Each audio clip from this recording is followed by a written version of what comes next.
कहानी की शुरुआत में हम एमा को देखते हैं जो अपनी शादी की सालगिरह मनाने के लिए शहर से कई मीलों दूर एक अलग थलग पड़े वेकेशन हाउस जा रही है। एमा का ड्राइवर जॉय जो थोड़ा बातूनी है वो बार बार उसे मिसेस बैरेट कहकर बुलाता है और उससे बातें करने की कोशिश करता है। दरअसल वो जानना चाहता है कि वो इस अनजान शहर में अकेले यात्रा क्यों कर रही है और उसका पति उसके साथ क्यों नहीं आया। एमा जो बेहद शांत और मिस्टीरियस नेचर की है वो उसकी बातों पर ज्यादा ध्यान नहीं देती और चुपचाप अपनी डायरी लिखने लगती है। कुछ देर बाद जब एमा वेकेशन हाउस पहुंचती है तब जॉय उसका सामान गाड़ी से बाहर निकालता है और उससे एक्स्ट्रा पैसे मांगता है।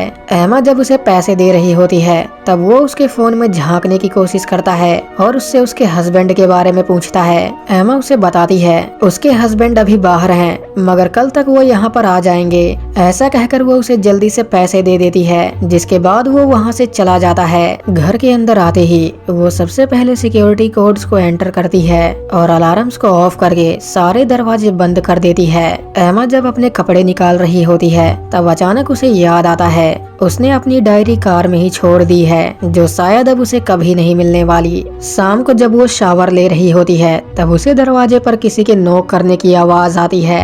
वो जब बाहर आकर चेक करती है तब उसे दरवाजे पर फूलों का एक गुलदस्ता मिलता है। एमा को लग रहा था कि ये शायद उसके पति ने भेजा है ताकि उसे यहाँ पर अकेलापन महसूस ना हो। वो जल्दी से उन फूलों को अंदर ले आती है और म्यूजिक ऑन करके डांस करने लगती है। डांस करते हुए वो ग्लास में वाइन डालने की कोशिश करती है मगर थोड़ी सी वाइन नीचे गिर जाती है। जैसे ही वो वाइन को साफ करने के लिए नीचे झुकती है वो देखती है कि आधी से ज्यादा वाइन टेबल के दूसरी साइड जा चुकी है। उस टेबल को देखकर ऐसा लग रहा था कि मानो वो टेबल नहीं बल्कि दूसरी तरफ जाने का एक दरवाजा हो। एमा उसे खोलने का सोच ही रही होती है कि तभी उसका पति हेनरी वहां पर आ जाता है। एमा के लिए ये काफी सरप्राइजिंग था क्योंकि उसका पति हेनरी आज नहीं बल्कि कल आने वाला था। वो एमा से कहता है ये वीकेंड हम दोनों के लिए बेहद खास होने वाला है क्योंकि यहाँ हम अपनी पुरानी यादों को ताज़ा करेंगे और रिश्तों को बेहद खूबसूरत और पहले जैसा बनाएंगे।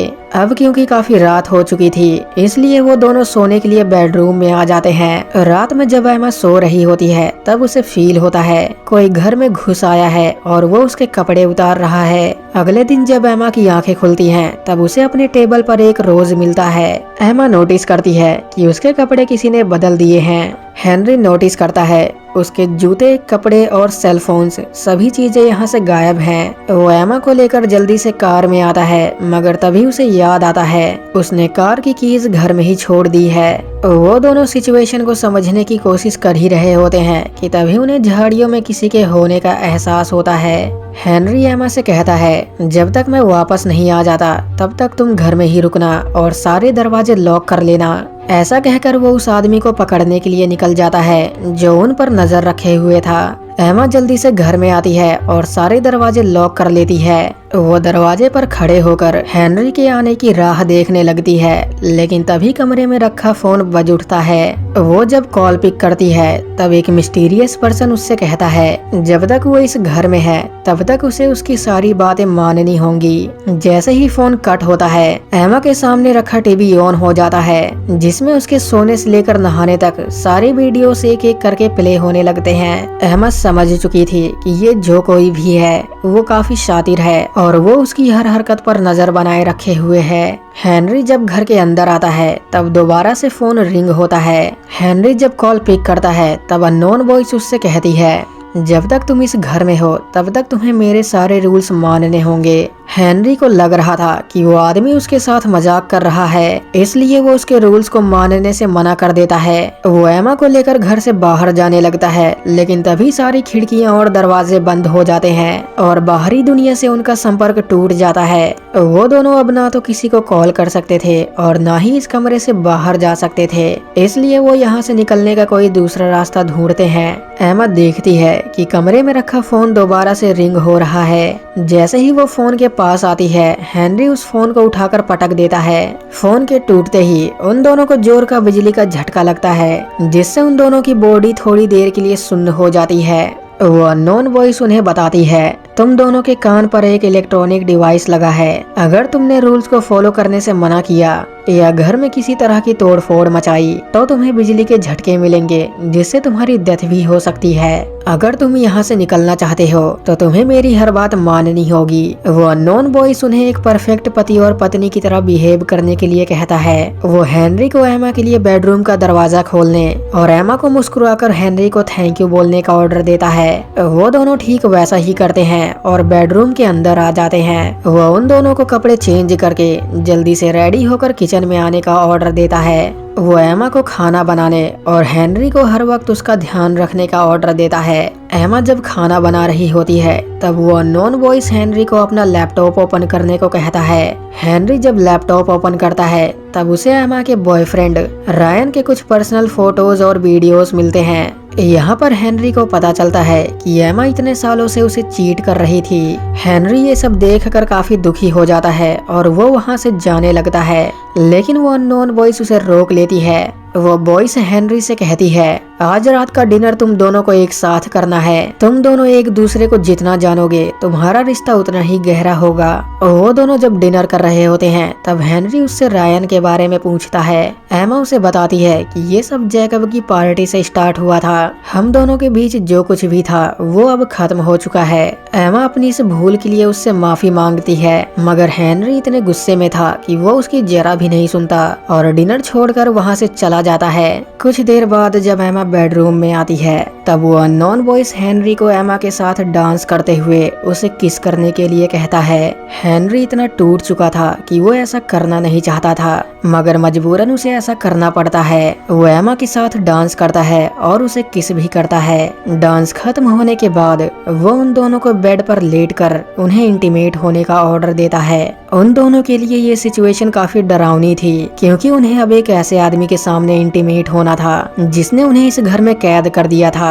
हेनरी जानता था कि अगर उसने आदेशों का पालन नहीं किया तो उन दोनों की जान भी जा सकती है। वो ऑर्डर्स को फॉलो करते हुए एमा के साथ इंटीमेट होने की कोशिश करता है। एमा इन सब के लिए अभी तैयार नहीं थी, इसलिए वो हेनरी को बीच में ही रोक देती है। वो अननोन बॉयस जो इस रोमांस को सफल होते हुए देखना चाहता था, वो हेनरी के बीच में रुक जाने की वजह से गुस्सा हो जाता है और हेनरी को बिजली के झटके देता है। अपने पति को दर्द में देख एमा बुरी तरह से टूट जाती है और बॉयस से अपने पति को छोड़ने की विनती करती है। वो अननोन बॉयस कैसे भी करके उन दोनों पर अपना नियंत्रण पाना चाहता था, इसलिए वो एमा की बात मान जाता है और हेनरी को छोड़ देता है। हेनरी उससे कहता है, मुझे इस तरह तुम पर गुस्सा नहीं करना चाहिए था।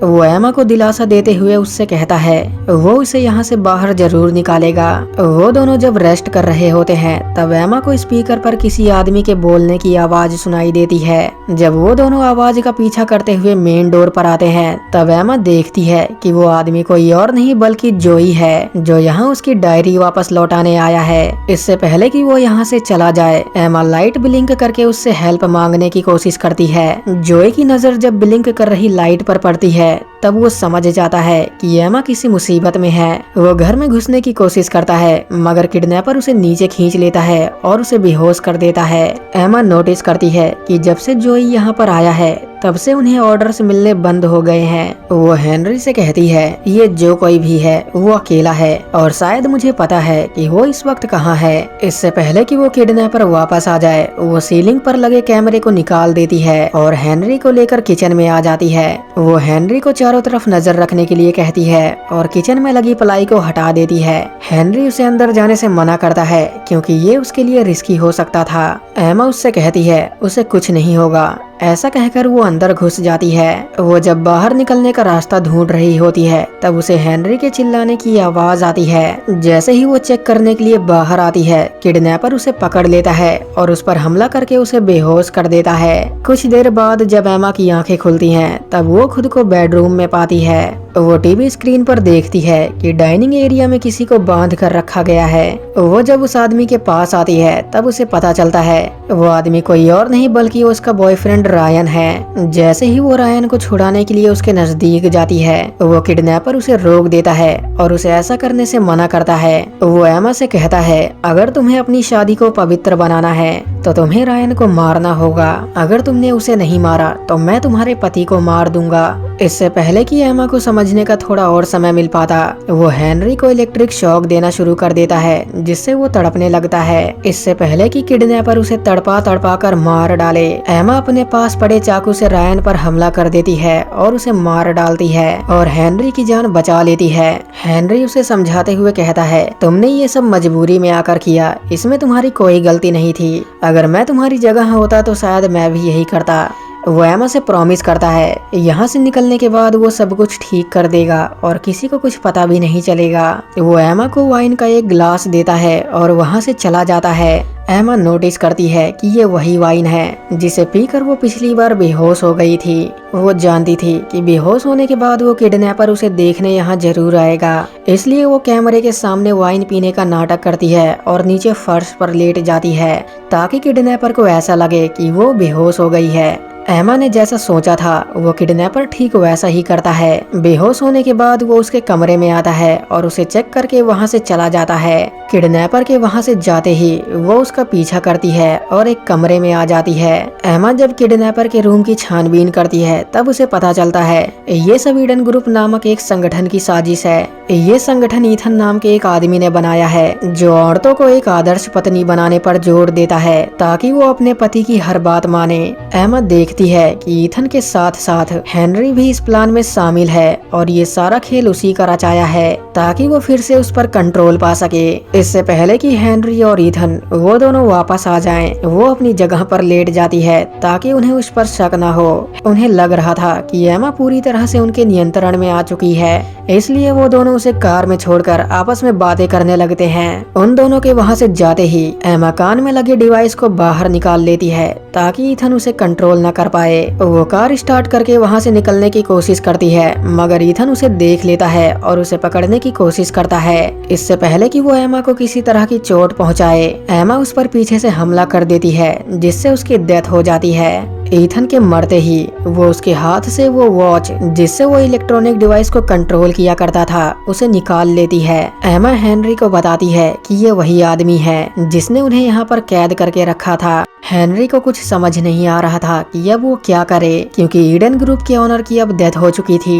वो आया तो यहाँ पर अपनी पत्नी को कंट्रोल में करने था मगर वो अपने ही बनाए चक्रव्यूह में बुरी तरह फंस चुका था। जब एमा कार की तरफ आ रही होती है तब हेनरी की नजर उसके कंधों पर जाती है जिस पर खून लगा हुआ था। वो समझ जाता है कि एमा ने कान में लगे डिवाइस को बाहर निकाल लिया है और शायद उसे पता चल गया है कि ये सब एक नाटक था। वो एमा से बहाना बनाते हुए उससे कहता है हमारे सेल फोन्स और बाकी चीजें घर के अंदर ही हैं। अगर हमें यहाँ से बाहर निकलना है तो हमें उनकी जरूरत पड़ेगी। ऐसा कहकर वो एमा को अपने साथ घर के अंदर चलने के लिए कहता है ताकि वो उससे छुटकारा पा सके। इससे पहले कि वो हेनरी को इलेक्ट्रिक शॉक देकर उसे बेहोश कर पाती, वो एमा पर हमला कर देता है और उसे मारने की कोशिश करता है। वो एमा के पैर में एक चाकू घुसा देता है और उसे बहुत मारता है। एमा जैसे तैसे करके अपनी जान बचाते हुए दूसरे कमरे में आ जाती है और डोर के पीछे छिप जाती है। हेनरी जैसे ही कमरे में एंटर करता है वो उसे बेहोशी का इंजेक्शन लगा देती है। वो ईथन से चुराई हुई वॉच का इस्तेमाल करके